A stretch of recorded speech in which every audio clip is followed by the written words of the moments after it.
Growltiger's Last Stand. Growltiger was a bravo cat who lived upon a barge. In fact, he was the roughest cat that ever roamed at large. From Gravesend up to Oxford, he pursued his evil aims, rejoicing in his title of the Terror of the Thames. His manners and appearance did not calculate to please. His coat was torn and seedy. He was baggy at the knees. One ear was somewhat missing, no need to tell you why, and he scowled upon a hostile world from one forbidding eye. The cottagers of Rotherheath knew something of his fame. At Hammersmith and Putney people shuddered at his name, and they would fortify the henhouse, lock up the silly goose. When the rumor ran along the shore, Growltiger is on the loose. Woe to the weak canary that fluttered from its cage. Woe to the pampered Pekingese that face Growltiger's rage.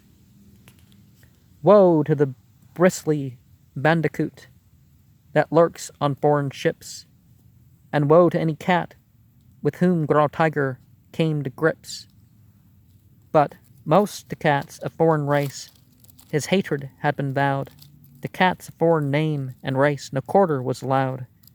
The Persian and the Siamese regarded him with fear, because it was a Siamese had mauled his missing ear. Now on a peaceful summer night, all nature seemed at play. The tender moon was shining bright. The barge at Malsey lay.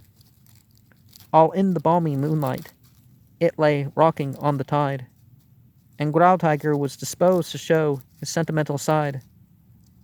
His bucko mate, Grumbuskin long, since had appeared, for to the Bell at Hampton he had gone to wet his beard, and his bosun, Timber Brutus, he too had stolen away.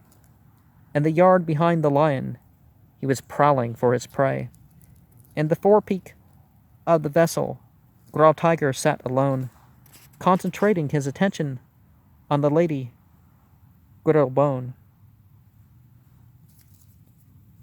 And his raffish crew were sleeping in their barrels and their bunks, as the Siamese crane came creeping in their sampans and their junks.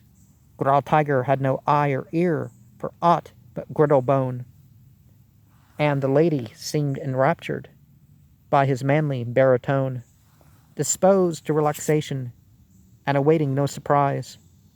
But the moonlight shone, reflected from 1,000 bright blue eyes, and closer still and closer the sampans circled round, and yet from all the enemy there was not heard a sound. The lovers sang their last duet in danger of their lives, for the foe was armed with toasting forks and cruel carving knives. Then the Gilbert gave the signal to his fierce Mongolian horde.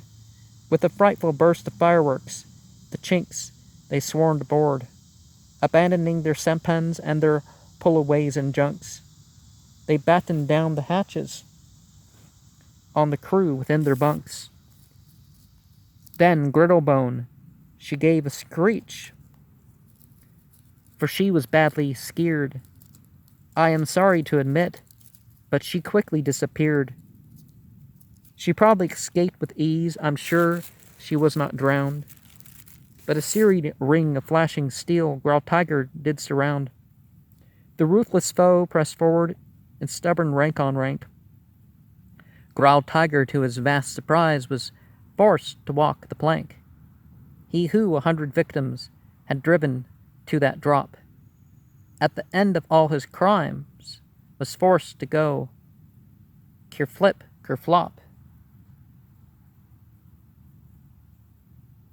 Oh, there was joy in Wapping when the news flew through the land. At Maidenhead and Henley there was dancing on the strand. Rats were roasted whole at Brentford and at Victoria Dock. And a day of celebration was commanded in Bangkok. What, you don't like the cat because it's going to eat the mice and you want to eat the mice?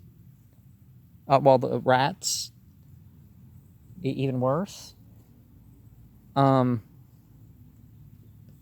sometimes problems arise and the criminals need dealt with. Now, I wouldn't morally blame a cat, but